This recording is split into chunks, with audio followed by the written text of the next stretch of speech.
Support for Carolina Business Review is provided by Grant Thornton. Operating in more than 100 countries, our tax, audit, and advisory professionals specialize in helping companies unlock their growth potential.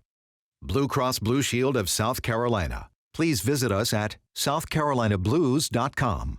And Sunoco, a global manufacturer of consumer and industrial packaging products and provider of packaging services with more than 300 operations in 35 countries.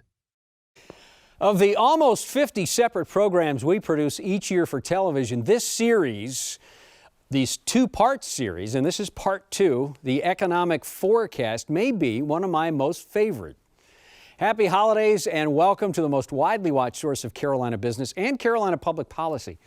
I'm Chris William, and on this edition, we will look forward, in part, with our 4 resident economists again, on where we're headed this time and what effect on us and to us. Please stay with us. The fun starts in just a moment. Major funding also by Novant Health, bringing you world-class technology, clinicians, and care when and where you need it. The Duke Endowment, a private foundation enriching communities in the Carolinas through higher education, healthcare, rural churches, and children's services. And by Blue Cross and Blue Shield of North Carolina. Who's responsible for rising healthcare costs? Join us and many others in a candid discussion at letstalkcost.com.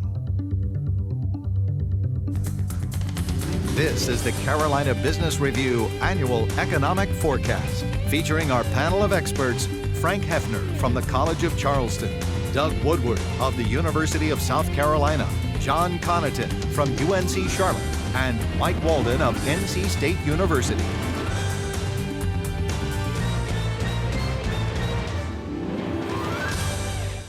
That's good. Welcome to the program. Always the good dialogue happens right before the camera goes on and right after the camera goes off. Gentlemen, welcome back. Thank you. Thank you. Happy holidays. Almost Happy New Year. Mm-hmm. Frank, so we look forward to 2017 and beyond. Good luck.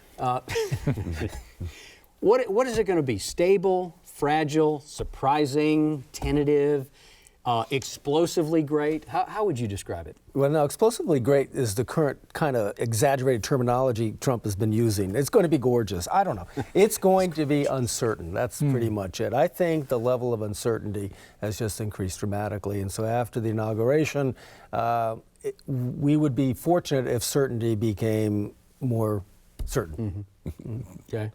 That's good. Certainty become more certain. Yeah, I'm good at that. Yeah. All right. You guys are hard at each other. We need to put 2017 in perspective. We've just concluded, or we're concluding, our 90th month of economic expansion. For those that can't do the math, that's 7.5 years. Okay. What that does is put us on the close to the third longest economic expansion of the 33 that the National Bureau of Economic Research has cataloged since 1854. This is a long run. So the question is 2017 the year in which something's going to happen? If you listen to economists in the summer of 16, they were saying late 17, early 18, we're probably going to see a mild recession.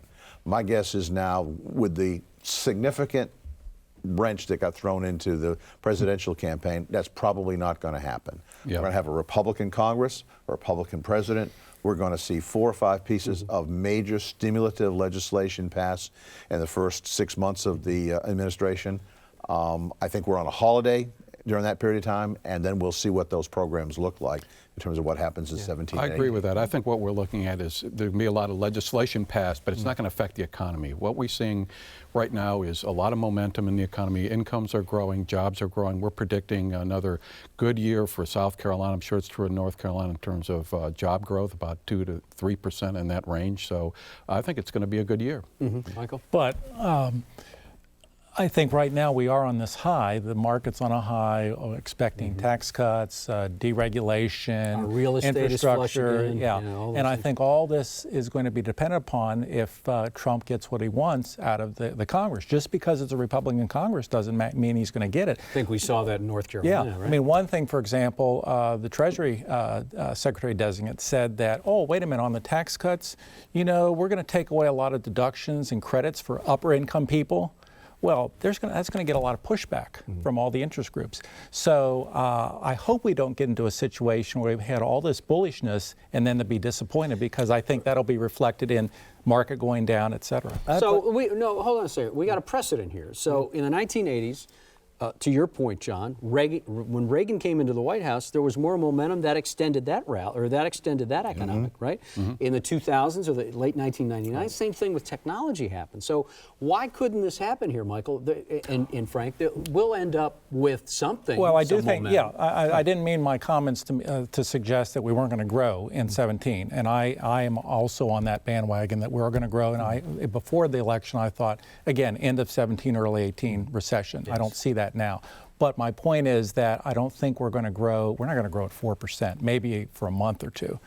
I think the expectations now are very, very high, dangerously high.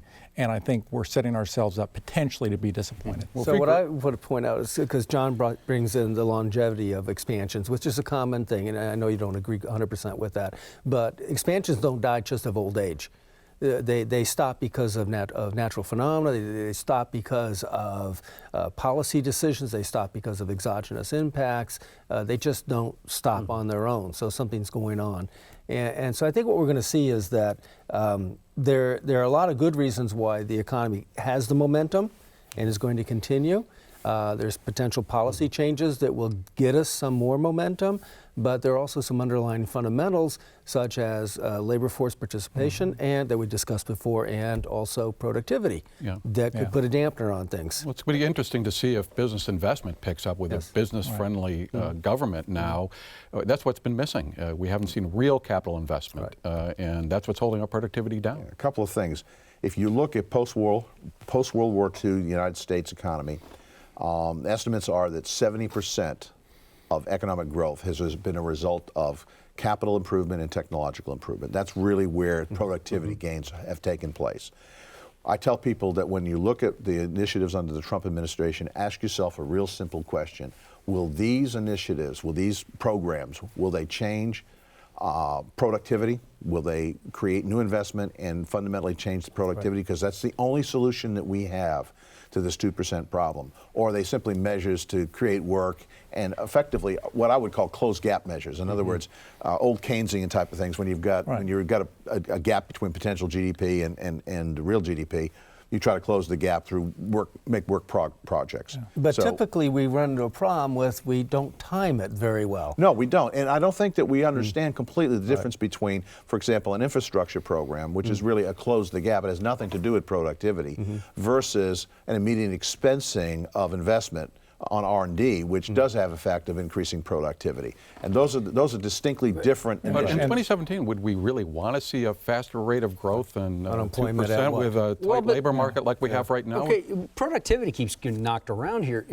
Isn't productivity, I mean, isn't there some sense with just the size and the weight now of the U.S. economy, and you could even argue in the Carolinas, that it's maturing to a degree that you're not going to have the productivity gains that historically have been had? Some people argue it's demography. Demography is destiny, aging society. So that's one reason for productivity not growing at rates. Some are now putting their finger on, believe it or not, social media. People are wasting a lot of time at work, updating their Facebook page. You buy that? Et cetera. I think there's some of that. Yeah, there's been some analysis that seems to show that.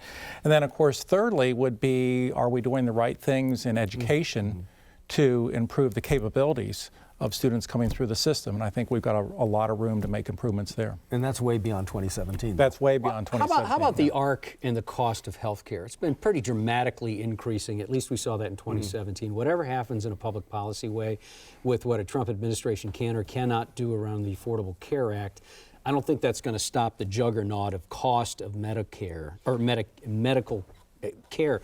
Is this going to be a bigger issue than we think, about the same, or what do you all think? Okay, the CBO does these 10-year projections on economic growth. They do real GDP growth. If you look at their most recent one that they did in August, it's the 2% problem. They're forecasting out through 2026 at roughly an average of 2% growth in real GDP during that period of time. As a result of that, they also do 10-year budget projections. And right now we're sitting at $500 billion, $500 billion budget deficit. And over the next 10 years, that budget deficit is predicted to go to over $1 trillion, $1.1 trillion by 2026 annually.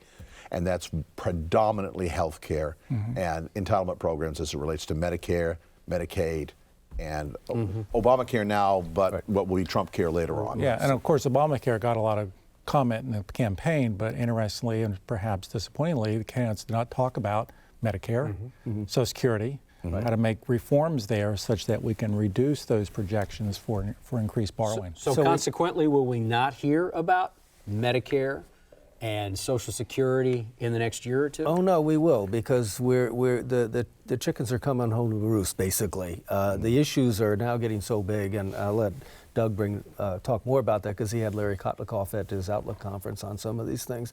But if you look just like in South Carolina, for example, our state pension fund is woefully underfunded. And it's primarily because the state legislature has mandated a rate of return that was never there and not sustainable, and they can't deliver anyway. An 8.5% growth in the portfolio, basically, which allowed them to not fund as much. So we have an underfunding problem. The question is, when will it actually run out of so much money that the taxes coming in or the payments come in and don't make the payments out? And that's going to happen. Yeah, you mentioned Larry Kotlikoff. He's probably one of the real experts on our fiscal situation right now, which is a bigger mess, we heard at our Outlook conference, than I even thought. He was talking about a $204 trillion unfunded liabilities that we're facing at the federal level that will never pay off without hyperinflation. And that's something that is just shocking, if it's even in the ballpark. Yeah, exactly. So the other one is, if the Federal Reserve is not going to fund it through monetizing the debt, then primarily, as we all know, foreign institutions are the largest holder of government bonds.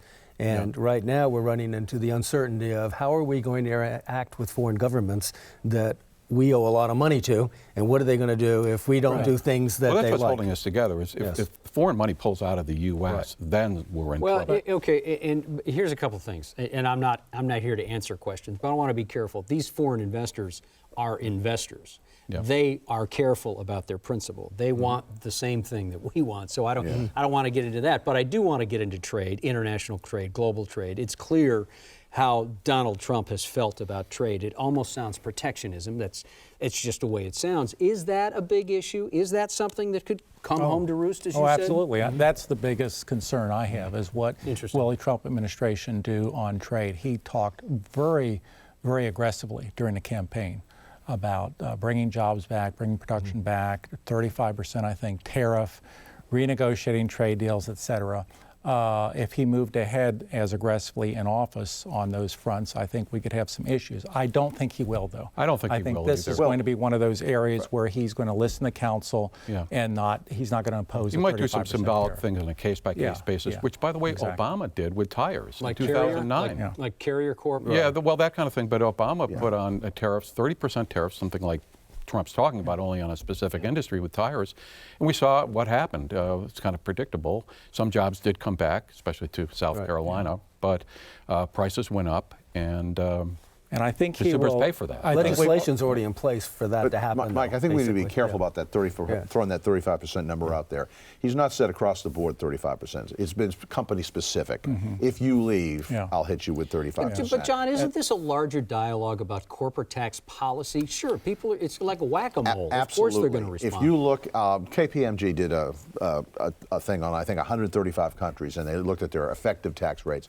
We came out second highest, only behind the United Arab Emirates. When you look at our trading, and the second thing about it is, when you look at our major trading partners, Japan, the European countries, Mexico, Canada, et cetera, almost all of them have actually lowered their corporate income tax rate since 2006 by somewhere between 20 and 25% at least, except Ireland, which has always been at 12.5%. How can you go much lower than that?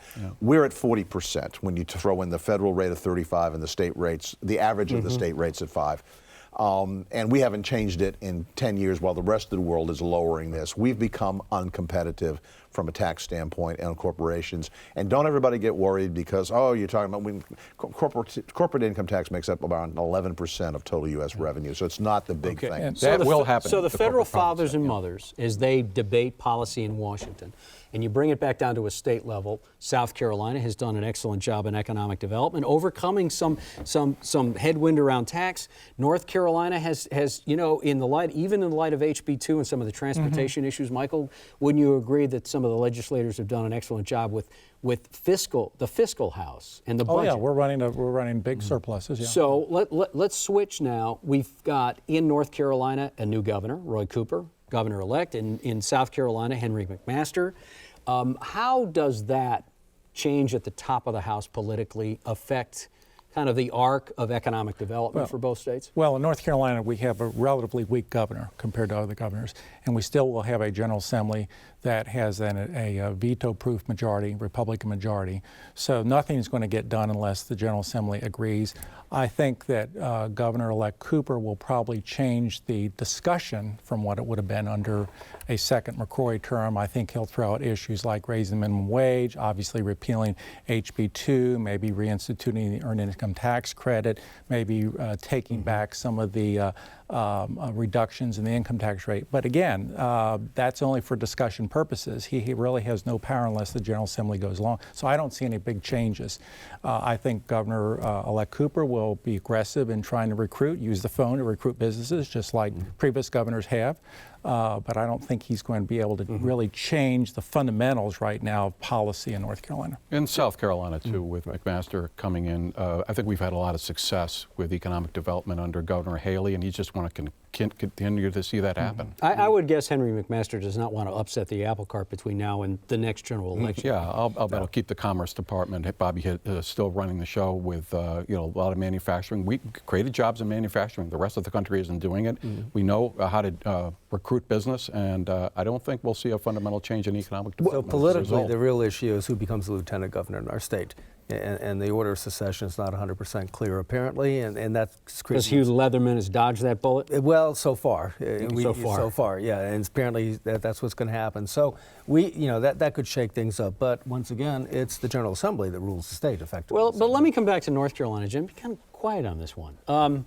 In economic development, North Carolina, Governor McCrory kind of remade the DNA of what Secretary of Commerce does through a public-private partnership that really is a nonprofit organization. Yes. Can Roy Cooper roll that back and change that DNA to something else? Probably not. He can try, but again, has to go through as far as I know. The these General things Assembly don't get funded without legislative approval, and McCrory had legislative approval to redesign what we call prosperity zones, as opposed to partnerships, and went from 7 to 8, and those are funded, and they're funded by the General Assembly in a line item, and so.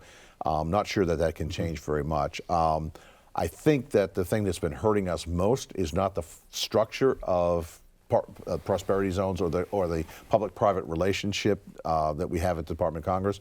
I think HB2 has been hitting us in terms of industrial recruitment. Can Cooper change that dialogue? No. Again, it really is he's back a bully down to the General pulpit. He can continue to hammer, but it's going to take the General Assembly. And I'm not a political scientist, but I don't read in the tea leaves any indication the General Assembly wants to There was change no that. pushback pushback on the General Assembly on this issue. Yeah. Immigration was also a very hot topic with Donald Trump, but also during the presidential election. This is crucial in industries like commercial development and commercial construction.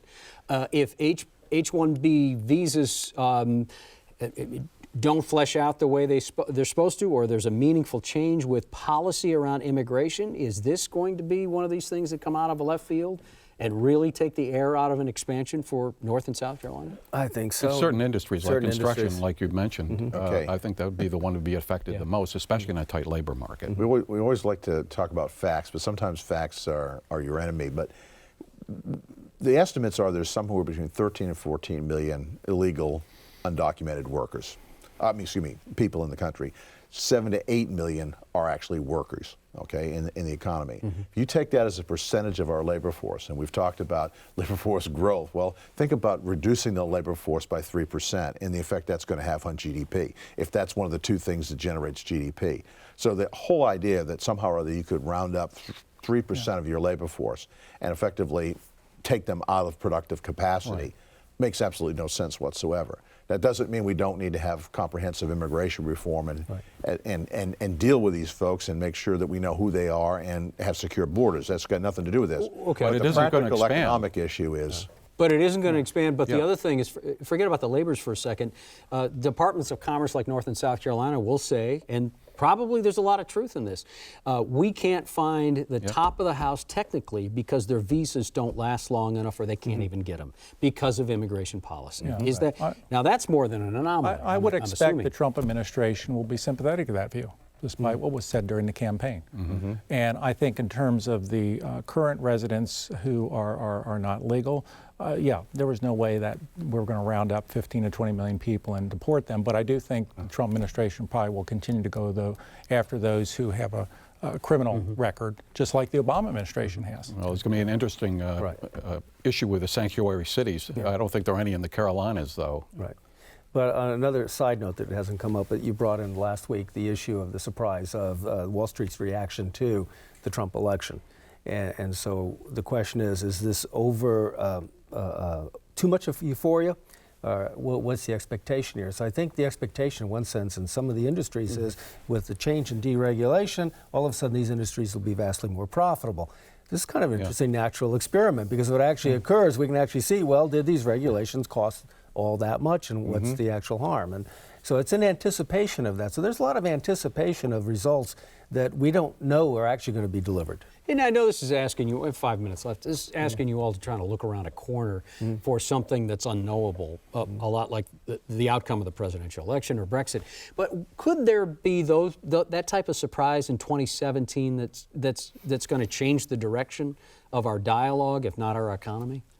Well, there's going to be a lot of legislative initiatives, and some are going to pass, some are going to be, there's going to be a fight over.